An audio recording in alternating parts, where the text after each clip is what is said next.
জাতীয় থেকে আন্তর্জাতিক, প্রান্তিক জনপদ থেকে নগর চারপাশে ঠিক কি ঘটছে এই মুহূর্তে তা নিয়ে আয়োজন এখন চারদিক। আপনাদের সঙ্গে আছে আমি অন্নয় কর্মকার। কক্সবাজারে পাহাড় ধসে 4 শিশুসহ 6 জনের মৃত্যু হয়েছে। ভারী বর্ষণে রাতভর বৃষ্টিতে এ পাহাড় ধসের ঘটনা ঘটে। ফায়ার সার্ভিস জানায় বৃহস্পতিবার রাত থেকে ভারী বৃষ্টি অব্যাহত রয়েছে কক্সবাজারে। রাত 2টার দিকে কক্সবাজার সদরের ঝিলংজায় মিজানের বাড়ির উপর পাহাড়ের একটি অংশ ধসে পড়ে। এ সময় মিজানকে জীবিত উদ্ধার করা গেলেও ঘটনাস্থলে মারা যায় আখি আক্তার ও তার 2 কন্যা সন্তান ময়না আক্তার ও মায়া আক্তার। এদিকে উখিয়ার হাকিমপাড়া 14 নম্বর রোহিঙ্গা শিবিরের ই ব্লকে পাহাড় ধসে 2 শিশুসহ 3 জনের মৃত্যু হয়। নিহতরা হলেন আব্দুর রহিম, আব্দুল হাফেজ ও আব্দুল ওয়াসেদ। এদিকে বৃষ্টি অব্যাহত থাকায় নিম্নাঞ্চলে তৈরি হয়েছে জলাবদ্ধতা। সকাল 9টা পর্যন্ত 24 ঘন্টায় সর্বোচ্চ 401 মিলিমিটার বৃষ্টিপাত রেকর্ড করেছে আবহাওয়া অফিস।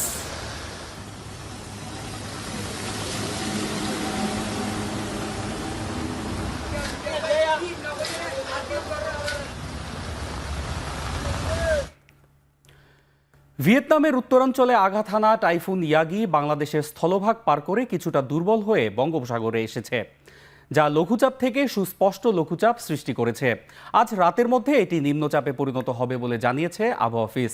এছাড়াও ঢাকা, খুলনা, বরিশাল ও চট্টগ্রাম বিভাগে ভারী থেকে অতি ভারী বৃষ্টির শঙ্কা রয়েছে।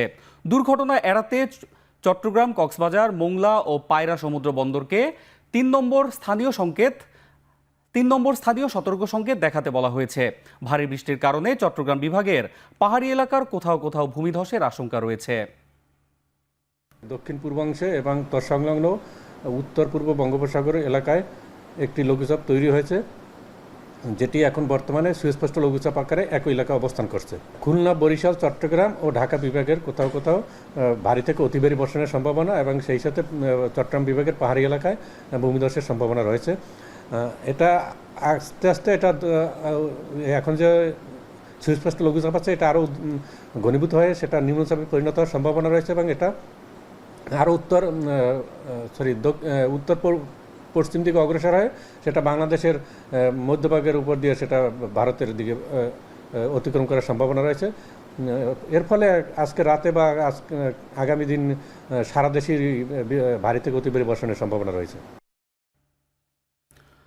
পুরোপুরি বন্ধ হয়ে যাওয়ার 3 দিন পর আবারও বিদ্যুৎ উৎপাদনে ফিরেছে দিনাজপুরের বড়পুকুরিয়া তাপবিদ্যুৎ কেন্দ্র। বৃহস্পতিবার রাত 8টার পর থেকে শুরু হয় উৎপাদন। তাপবিদ্যুৎ কেন্দ্রের প্রধান প্রকৌশলী আবু বকর সিদ্দিক জানান, ওভারহোলিং শেষে 125 মেগাওয়াট বিদ্যুৎ উৎপাদন ক্ষমতা সম্পন্ন 1 নম্বর ইউনিটটি গতকাল বিকেল 5টায় সচল করা হয়। পরে রাত 8টায় শুরু হয় বিদ্যুৎ উৎপাদন। উৎপাদিত 60 থেকে 65 মেগাওয়াট বিদ্যুৎ সরবরাহ করা হচ্ছে জাতীয় গ্রিডে। চীনা ঠিকাদারের প্রতিষ্ঠান হারবিন ইন্টারন্যাশনালের কাছে যন্ত্রাংশ পাওয়া গেলে তৃতীয় ইউনিটটিও কয়েকদিনের মধ্যে সচল করা সম্ভব হবে বলেও জানান তিনি। অন্যদিকে 125 মেগাওয়াট ক্ষমতা সম্পন্ন 2 নম্বর ইউনিটটি বছরের শুরু থেকে অচল হয়ে পড়ে আছে। এদিকে জাতীয় গ্রিডে বিদ্যুৎ সরবরাহের কারণে লোডশেডিং কমেছে দিনাজপুর সহ উত্তরের জেলায়।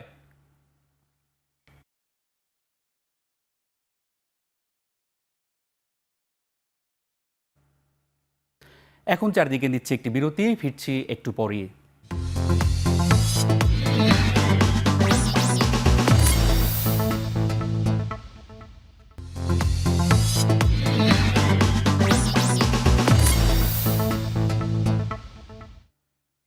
বিরতির পর ফিরে এলাম, দেখছেন এখন চারদিক। বিগত সরকারের গুম খুনের রাজনীতির কারণে 8 বছর দেশের বাইরে থাকতে হয়েছে। অন্যায়ভাবে বাবাকে ফাঁসি দেওয়া হয়েছে। দেশে ফিরে হযরত শাহজালাল আন্তর্জাতিক বিমানবন্দরে এসব কথা বলেন জামায়াতে ইসলামের সাবেক আমির মাওলানা মতিউর রহমান নিজামীর ছেলে ব্যারিস্টার নাজিবুর রহমান মোমেন। শুক্রবার সকালে 8 বছর পর দেশে ফেরেন ব্যারিস্টার নাজিবুর রহমান। বিগত আওয়ামী লীগ সরকারের আমলে ট্রাইব্যুনালের মাধ্যমে ফাঁসি দেওয়া হয় জামায়াতে ইসলামীর সাবেক আমির মাওলানা মতিউর রহমান নিজামীকে। পরবর্তীতে তার ছেলে নাজিবুর রহমানকে আর দেশে আসতে দেয়া হয়নি। বিমানবন্দরে তাকে স্বাগত জানায় জামায়াত ইসলামী ও ইসলামী ছাত্র শিবিরের নেতাকর্মীরা।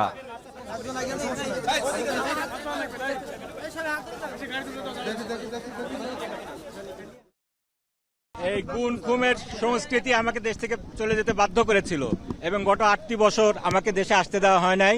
আমার পিতার শাহাদাতের পরে অন্যায়ভাবে খুন করার পরে এই খুনি ফ্যাসিবাদী শেখ হাসিনা স্বৈরাচার সে আমাকে দেশ ছাড়তে বাধ্য করে এবং গত 8টি বছর ইভেন বাবার কবর জিয়ারত করতেও আসতে দেওয়া হয় নাই। তো এখন আমি দেশবাসীর আল্লাহর প্রতি শুকরিয়া জানাই এবং দেশবাসীর প্রতি শুকরিয়া জানাই, ছাত্র জনতার প্রতি শুকরিয়া জানাই যে তারা বুকের তাজা রক্ত ঢেলে দিয়ে এই স্বৈরাচার হটিয়েছে, যার কারণে আল্লাহর রহমতে আমরা আবার দেশে ফিরে আসতে পেরেছি। বিএনপির ভারপ্রাপ্ত চেয়ারম্যান তারেক রহমানের পক্ষ থেকে বৈষম্য বিরোধী ছাত্র আন্দোলনে নিহত পরিবারের সদস্যদের মাঝে আর্থিক সহায়তা দিয়েছে দলটি। জাতীয় প্রেস ক্লাবে এ উপলক্ষে এক আলোচনা সভায় বিএনপির স্থায়ী কমিটির সদস্য বেগম সেলিনা রহমান বলেন, দেশের সব প্রতিষ্ঠান ধ্বংস করেছে আওয়ামী লীগ। আরও বলেন, বিএনপি চেয়ারপারসন বেগম খালেদা জিয়া অসুস্থ ছিলেন, তারপরও কোনো অন্যায়ের সঙ্গে আপোষ করেননি তিনি। চাঁদাবাজির সাথে বিএনপি জড়িত নয় উল্লেখ করেন সেলিমা রহমান। সভায় প্রধান অতিথি ছিলেন বিএনপি চেয়ারপারসনের উপদেষ্টা কাউন্সিলর সদস্য মুক্তিযোদ্ধা আব্দুস সালাম।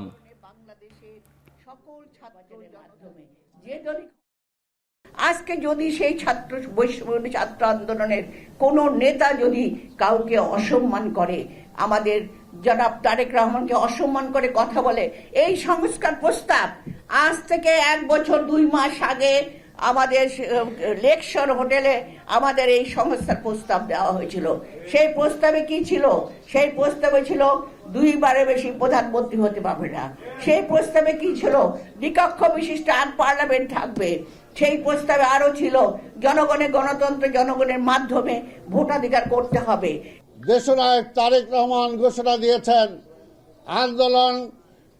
আন্দোলন অংশগ্রহণকারী সকল দলকে নিয়ে এই দেশকে গত 17 বছরে আওয়ামী লীগ যেভাবে ধ্বংস করে দিয়েছে, এই ধ্বংসের থেকে এই দেশকে উদ্ধারের করার জন্য ঐক্যবদ্ধ শক্তি ছাড়া কোনো বিকল্প নাই।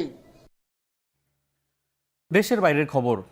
সেপ্টেম্বরে শুরু হওয়া বিচ্ছিন্নতাবাদীদের সংঘাত আর হতাহতের ঘটনার 2 সপ্তাহ পেরিয়ে গেলেও বিক্ষোভে উত্তাল মণিপুর।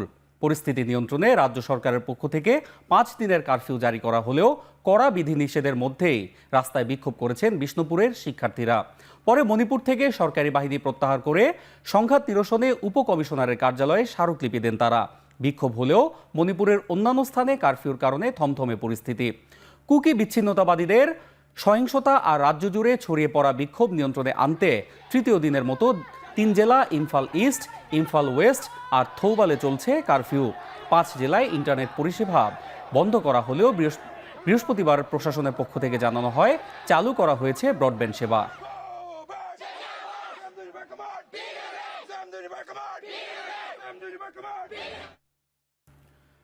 প্রেসিডেন্সিয়াল বিতর্কের পর প্রথম জনমত জরিপে ট্রাম্পের সঙ্গে ব্যবধান আরও বাড়িয়ে নিলেন কামালা।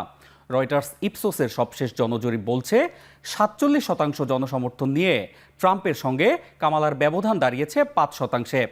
53% মার্কিনের মতে বিতর্কে পরিষ্কারভাবে জয়ী ছিলেন ডেমোক্র্যাট প্রার্থী কামালা। প্রেসিডেন্সিয়াল ডিবেটের 24 ঘন্টার মধ্যে প্রায় $5 কোটি তহবিল সংগ্রহ করেছেন তিনি। গেল মাসে ডেমোক্র্যাট প্রার্থীর তহবিল সংগ্রহের পরিমাণ ছিল $36 কোটি 10 লাখ মার্কিন, যা রিপাবলিকান প্রার্থীর তহবিলের চেয়ে প্রায় 3 গুণ বেশি। এদিকে নর্থ ক্যারোলাইনায় নির্বাচনী সভায় ট্রাম্পকে আবারও বিতর্কের জন্য আহ্বান জানিয়েছেন কামালা হ্যারিস। তবে নির্বাচনের আগে কামালার সঙ্গে আর কোনো মুখোমুখি বিতর্কে অংশ নেবেন না বলে জানিয়েছেন Donald Trump. You wanted mandatory government buyback programs for assault weapons. Now your campaign.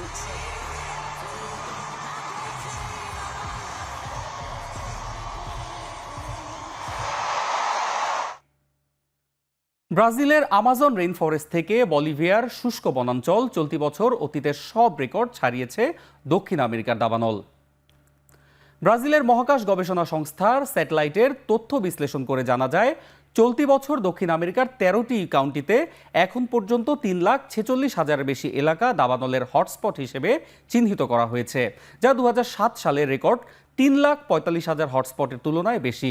চলতি সপ্তাহে ব্রাজিলের আমাজন বনে ভয়াবহ আগুনে পুড়ে গেছে বিশাল এলাকা। তীব্র তাপপ্রবাহের কারণে আগুন দ্রুত ছড়িয়ে পড়ায় দাবানল নিয়ন্ত্রণের বাইরে চলে যাচ্ছে।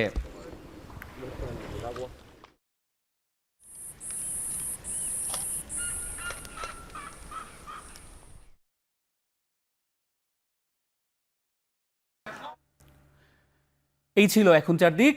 শেষ করছি আজকের মতো।